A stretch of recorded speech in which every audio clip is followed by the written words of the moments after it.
Up next.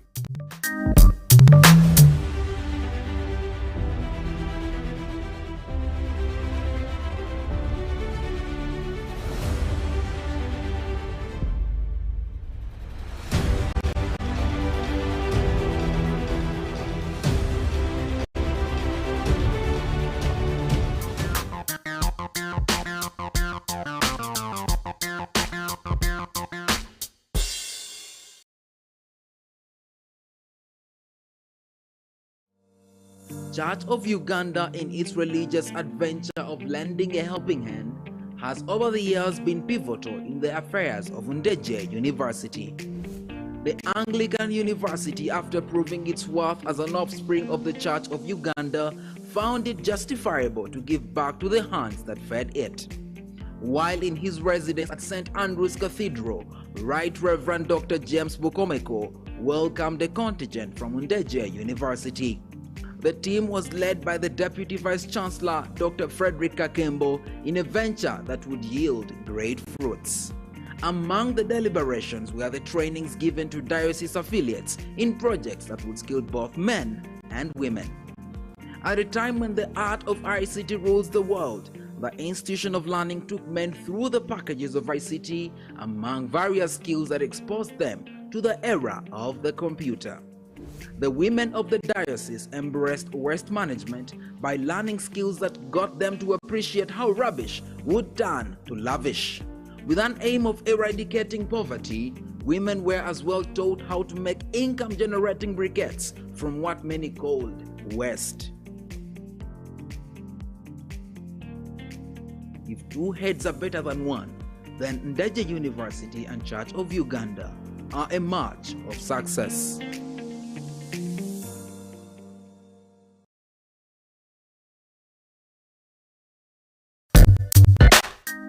This week, the top management cannot make it, where even those in the maintenance department, I think I know the greatest university always is grounded to a halt when the maintenance staff, they might be in charge of our, but should they lay down their tools, we are finished.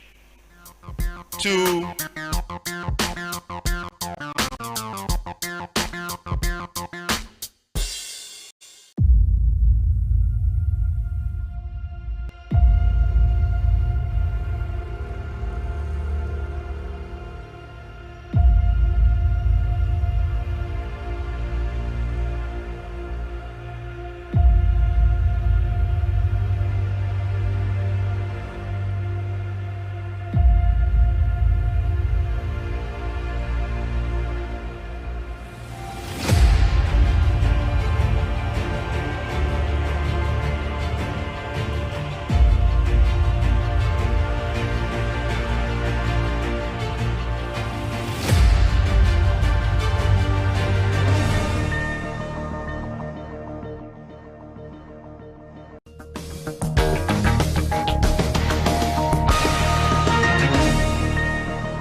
Ndejje University in-service students resume studies.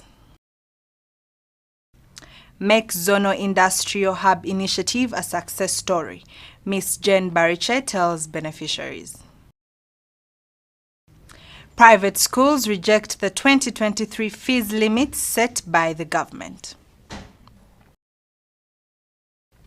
Parliamentary review for the year 2022. Uganda shares spoils with Sudan in a game that ended 2-2.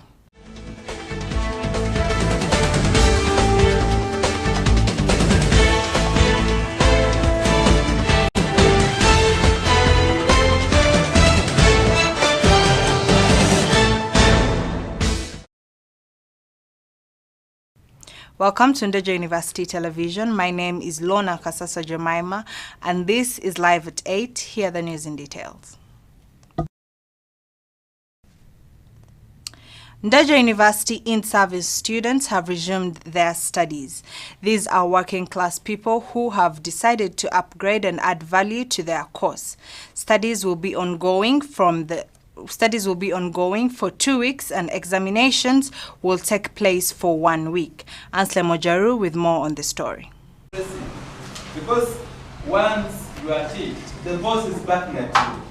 Ndejje University students have currently reported back to school. The students will be studying up to when schools will open, having started lectures on Monday. In-service is a program that the university offers to the working class with a zeal to upgrade in their different courses.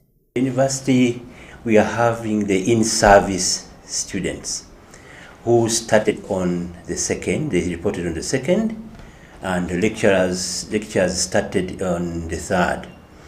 In-service students, these are, in the case of the Faculty of Education, these are practicing teachers who have got, in our case, a diploma in education, and they're now upgrading to a degree in bachelor's degree in education.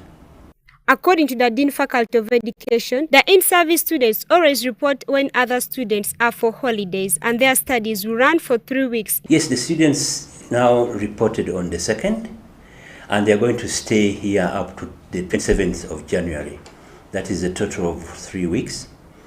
And within these 3 weeks, they are going to study up to the 20th. And then from the 21st up to the 27th, they will be doing their examinations. The schedule for the in-service students normally goes in line with also the school program, because they do come here at the time when they are not teaching, when the schools are closed for holidays. So the schools have got a term session, so we do have them at that time. The university expects the students to put in their efforts and commitment given the little time they have. Because you see, they have a very short time here. Although we are always engaging them, even when they are outside, they're off this program, when they are back, because we do engage them online and they do carry work home, and the modules, they go with them, and also the projects and so on. But once they are here, because it is a very short time, we do expect now total commitment to this program, both on the side of the students and on the side of the lecturers. Students coordinator says they appreciate the administration for the program and appreciate the lecturers. And we are excited to come back. The semester started this week on the 2nd, and I think so far so good, because we are having lectures started. And of course, in service, we don't have much time at the campus because of the workplaces, because we all employed in government or in private schools. So we only have this program during holidays like this time, and definitely we have few weeks to be around. Dennis Akena, coordinating his class, says this program has helped them to add value to their courses. Our lecturers, they are good, and they are working hard to make sure we achieve what we have come to do. And remember, BTTE, we are people who are already at work, and what we have come for, specifically, we have come to add value on what we have and to make sure we give quality service outside there. And you know very well, TVET, yes, TVET, we are having a lot of areas that we need to keep improving. Dennis Akena says there is a challenge of people's perception. Thinking that maybe lack of competence, that's why maybe girl child enrollment in TVETs are not so good enough because of the competence of the instructors. But also I think with sensitizations and government program, but also the policy which is on ground, instructors are taking it up to make sure that actually we add value in ourselves, we look relevant to the public, so that we see where there's gap and we keep on improving. The Dean faculty advise the public to embrace such opportunities, especially those who have busy schedules but would love to further their studies. Ndejje University is open to everyone who wishes to study. We have a variety of programs, very attractive programs. Please do come to Ndejje and get the best. Ndejje University, Uganda's oldest private and rapidly growing institution of higher learning, offers a number of degrees, diploma and certificate programs which are designed to develop a cadre of professionals with inquiry, logical thought and independent judgment with a Christian perspective. The programs are offered in 2 major intakes of August and January. Anselm Ojaru, live at 8.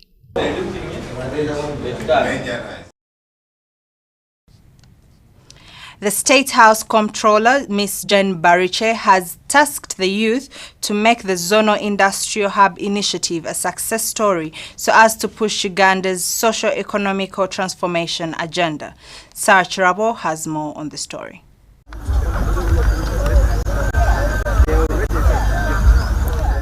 While passing out 212 students who graduated at the Acholi Zonal Industrial Hub after completing a free 5-month skill development training in different vocational disciplines, on Tuesday, 3rd January 2023, the State House Comptroller, Ms. Jen Bariche, said President Yoweri Museveni initiated the Industrial Hub project across the country in order to enhance youth skilling and training.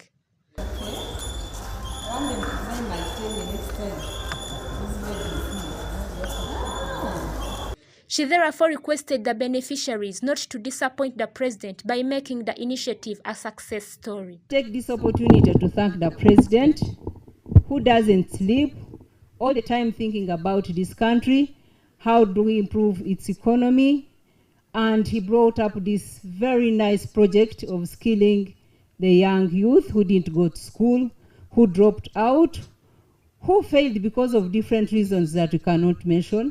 But look here, they are going back with certificates that are applicable everywhere. Please, let's join hands and we thank the president.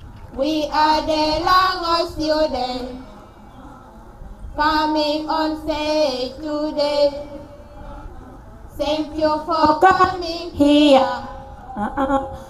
Being on stage, we pray. We are the LONA students.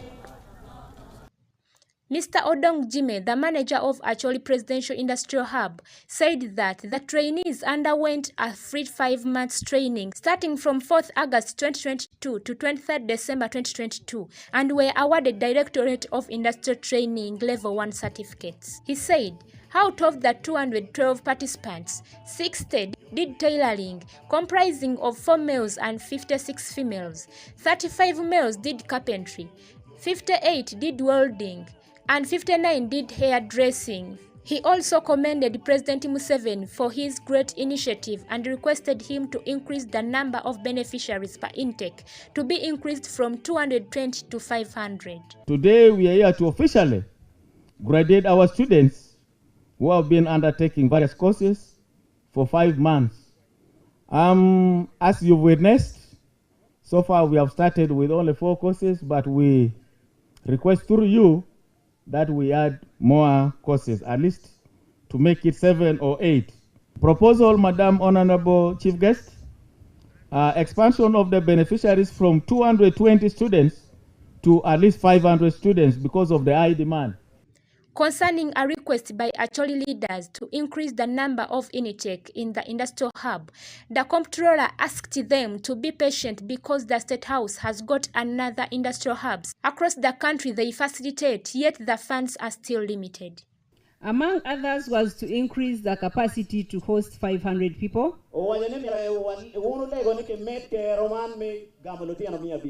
I wanted us to be a little bit patient because we have these centers, 20 of them in the country.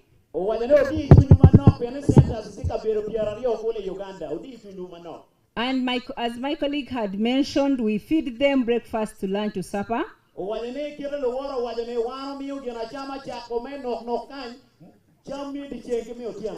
the best meals that other big institutions eat.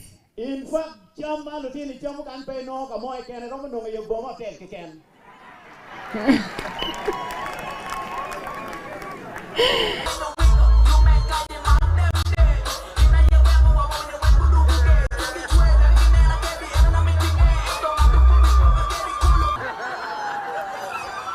would like to say, if government were to start this program earlier on, I think by now we would have gone ahead. This is the best program so far. Skilling the youth is the way to go. And Madam Guest of Honor, the current curriculum we have in secondary school, I would like to say, is one of the best curriculum so far. Let us concentrate in introducing our youth into this very important program. Finally, let me appreciate our UPDF.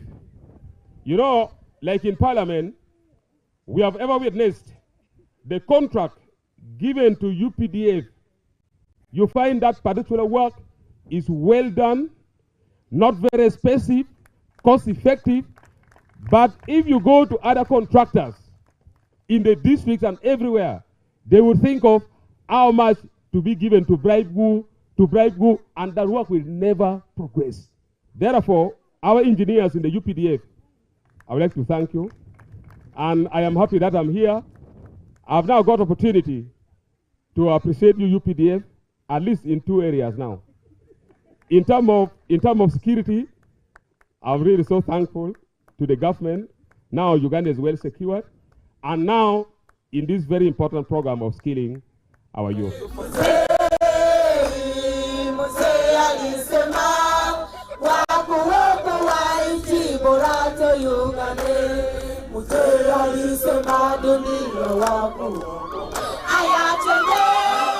Gulu Resident District Commissioner commended President Museveni for imparting knowledge to the youth through training at zonal industrial hubs.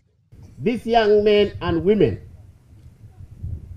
have got life skills, and they are going to survive from generation to generation. Now that we have graduated this, our chief guests who have started getting calls or liver twist, we need to bring more children.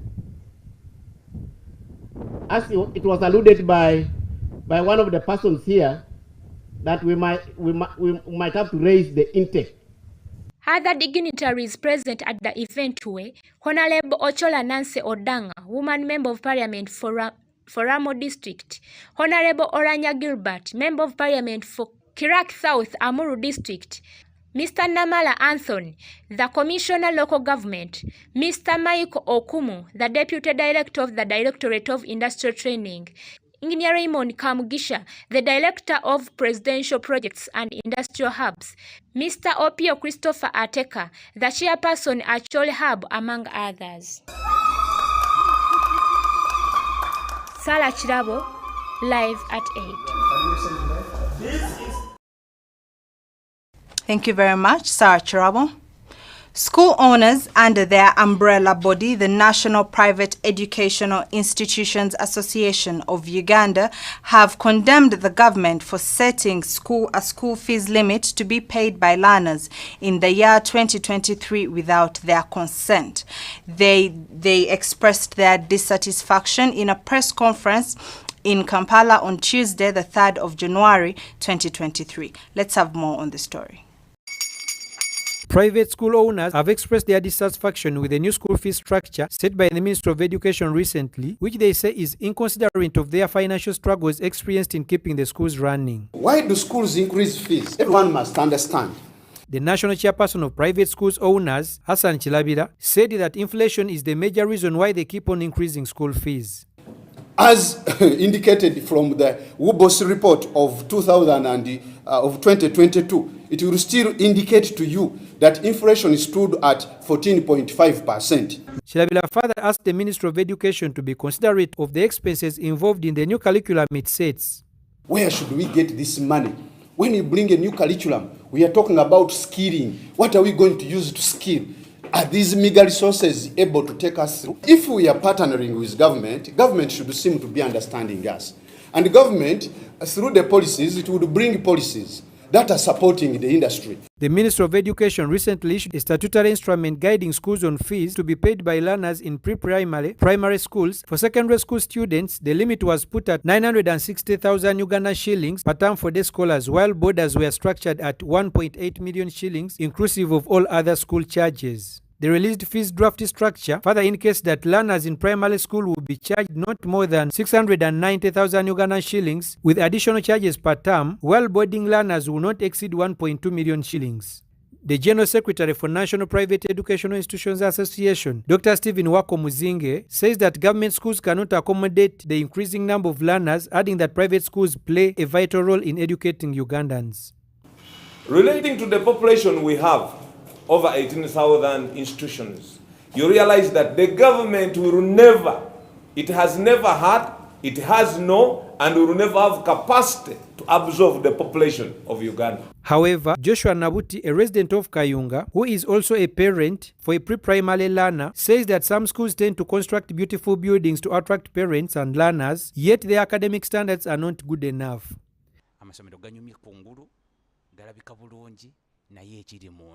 Techiwa value na quality eri omwana gwe nolaba ekizimbe nolaba obulungi bw'essomero bambi ebisale n'obiwanika naye ng'ate ekiri kuvaamu si kyekirungi ekiweesa omutindo. This parent advises school owners to concentrate on what adds value academically by providing necessary requirements. Abatesitesi b'amasomero nga balaba nti fine, their workshops are sensitized, well equipped. For example, the machines, when they are ready, qualified teachers or instructors, they will deliver what we shall say it is competent for a student. Wanyama Alex is a student teacher pursuing a Bachelor of Education at Ndejje University, and he advocates for harmony of government and private schools to make fees affordable to Ugandans of all walks of life. Let the government work also in hand with the private institutions so that the school fees is regulated and at least reduce school fees so that we don't experience dropping out of. Whereas private school owners have a wide reason to increase tuition fees to match today's inflation pressures, parents and guardians have usually been subjected to exorbitant school fees hikes under the guise of requirements such as provision of scholastic materials, contribution towards the purchase of a school bus, and development of schools, among other charges. The fluctuation challenges. Frank Senavulia, live at 8. Thank you very much. The year 2022 has had several legislations made by the Parliament of Uganda. Some of these bills were turned into acts, while others are still undergoing the different processes at different stages.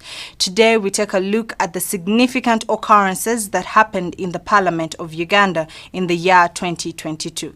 Let's have a look.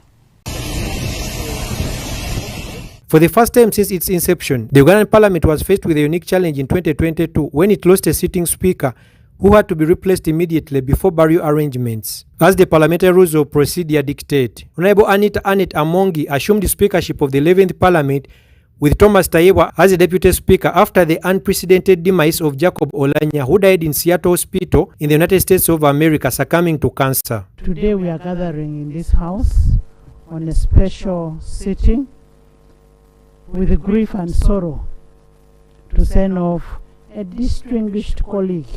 It was on 20th March 2022 when President Museveni announced the death of the Speaker of Parliament, Right Honorable Jacob Olanya, who died at the age of 56. Jacob Lokori Olanya was eulogized as a determined politician who articulated his views with passion and worked with a sense of smartness. The former Speaker of Parliament was finally laid to rest on 8th April 2022 in his home village of Ayomloni in Omol district, and he was accorded a 17-gun salute. In his constituency, the late Olanya was replaced by his son, Andrew Ojok, who was voted as the new Member of Parliament for Omol County, and he took oath on 7th June 2022. I, Ojok Andrew Olanya, swear in the name of the Almighty that I will be faithful and bear true allegiance to the Republic of Uganda, and that I will preserve, protect, and defend the Constitution. So help me God. On 22nd July 2022, Parliament voted Democratic Party's President General Norbert Mao as the Minister of Justice and Constitutional Affairs, following his appointment by President Museveni to Cabinet after signing a Memorandum of Understanding between Mao's DP and the NRM. I, Norbert Mao, swear in the name of the Almighty God that I'll be faithful and bear true allegiance to the Republic of Uganda, and that I'll preserve, protect, and defend the Constitution. So help me God. After confirmation by the Parliamentary Committee on Appointments, Honorable Mao was sworn in as the Cabinet Minister of Justice and Constitutional Affairs on 2nd August 2022. National Unity Platform Member of Parliament for Mitiana Municipality, Honorable Francis Zake, was sent to the Disciplinary Committee over alleged misconduct on the floor of Parliament during the plenary proceedings on 29th November 2022. Whether you are who or who, no one will be allowed to blackmail this house. Because I've seen now where we are going, we have started a very dangerous game. A very, very dangerous game. My decision, what we discussed, is not based on someone trying to hijack the microphone. No way. Honorable Zake has not been in this house for over 10 sittings. Zake allegedly disobeyed the parliamentary rules of procedure when he adamantly continued his submission against lawful guidance by the Deputy Speaker, Honorable Thomas Tayebwa. You can disagree with the Speaker, you can disagree with the entire House, and the rules provide ways of disagreement. Because you see, we are all politicians, and you cannot have 500 politicians together and they agree all the time.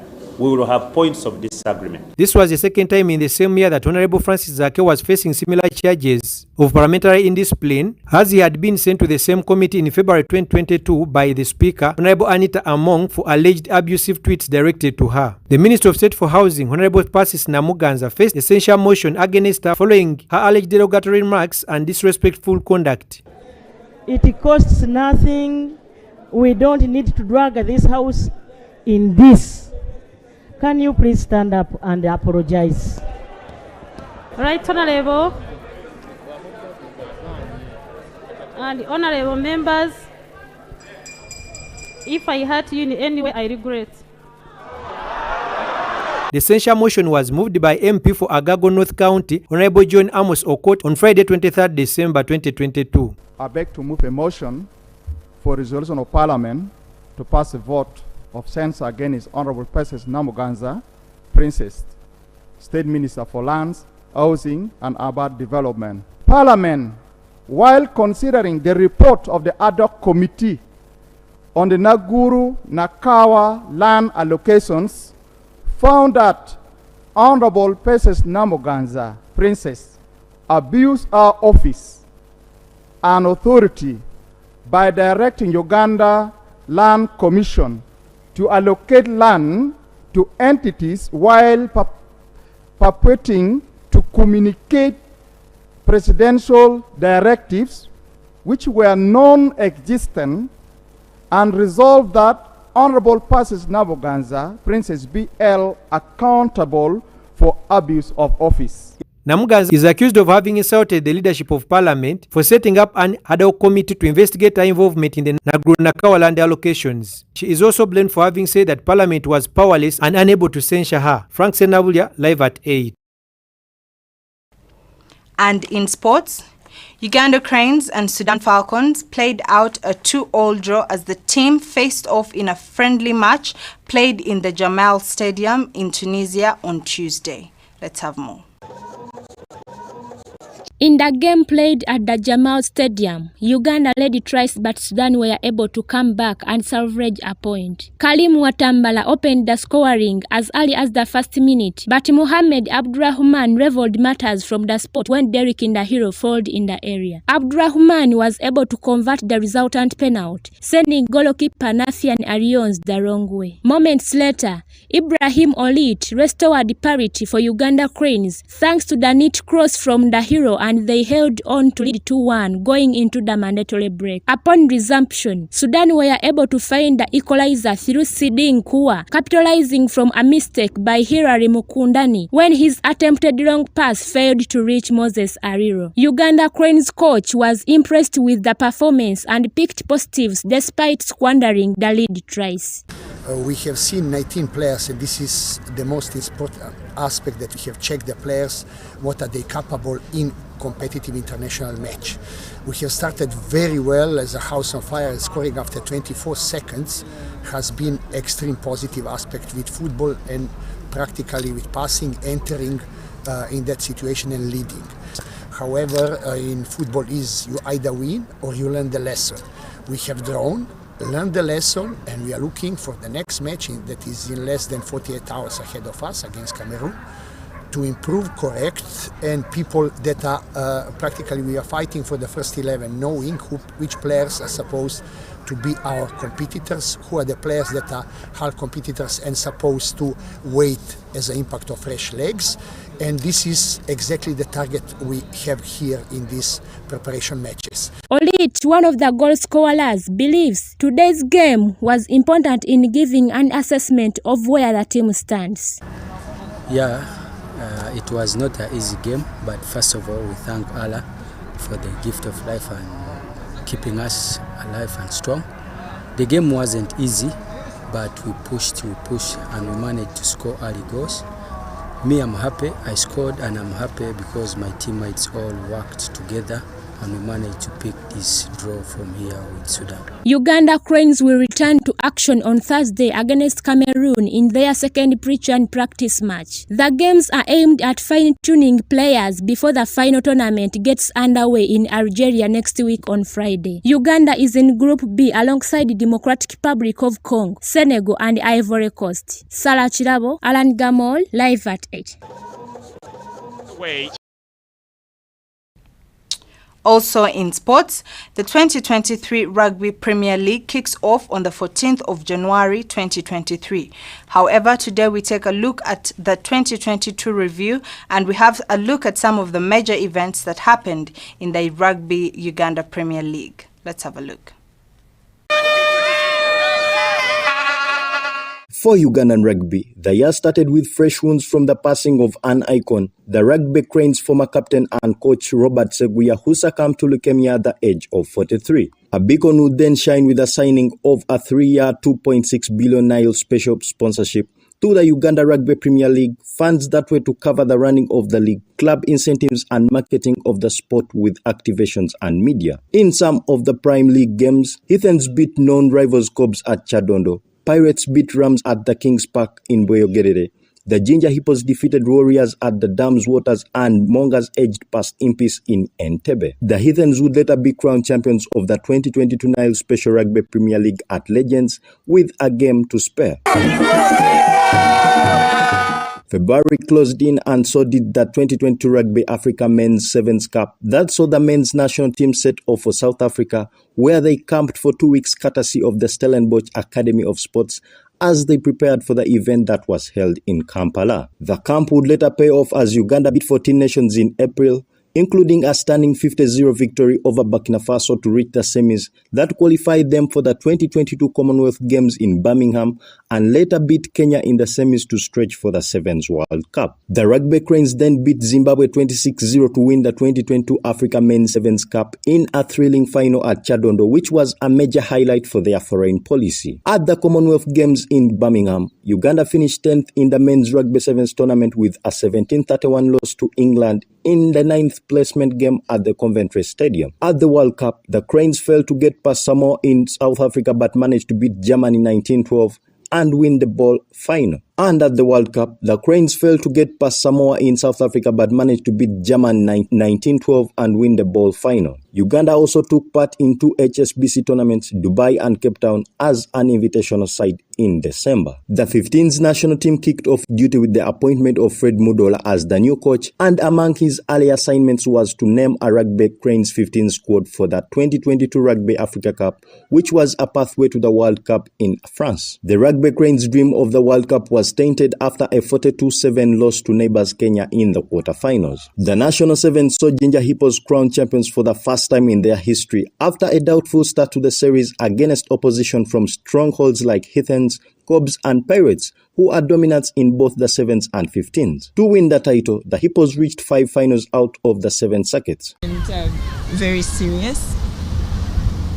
The women's national 15s team, the Lady Cranes, hosted Pool B games of the Africa Women's Cup, where they managed to beat Zambia in their opening game, but got punished by the Kenya Lionesses at Wankulukuku in Kampala, denying them entry into the Rugby Africa Women's Cup First Division, happening this year. To wrap up the year, the Sport's governing body held the 2020 Uganda Rugby Awards at Serena Hotel after 8 years, and Adrian Casito was named the best player of the season. The Uganda Rugby Union also climaxed its search for a new chief executive officer with the appointment of Isaac Lutwama Nsubuga to replace Ramsey Olinga, who is currently the chief technical officer. The 2023 Nile Special Premier League now awaits kickoff on the 14th of January with the Stanbic Black Pirates taking on title defenders Heathens 3 p.m. at the Kings Park in Bweyogerere. Cobs play newcomers Walukuba Barbarians 4 p.m. at Legends. Hippos take on Impis 4 p.m. at Dam Waters in Jinja. Buffaloes vs Rhinos 4 p.m. at Chadondo, and Mongas battle Rams at 4 p.m. in Entebbe. Ali Sharanda, live at 8.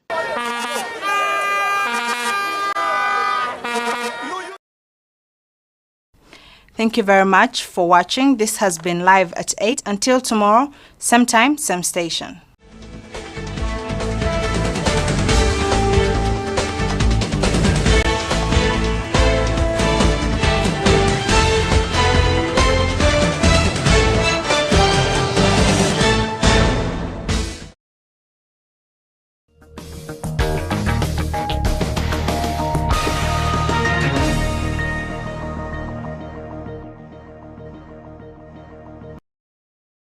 We at Ndejje University wake up with a dream to be different, and the desire to do more.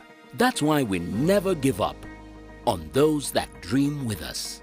And for us, Ndejje University has reimagined both the virtual and physical learning experience in engineering, health science, education, arts, agriculture, technology, sports, and every aspect of life, to give us a fresh verve in life. For more information, visit our website www.ndejjeuniversity.ac.ug, and to apply, visit admissions.ndu.ac.ug. Ndejje University. Come experience a holistic approach to learning.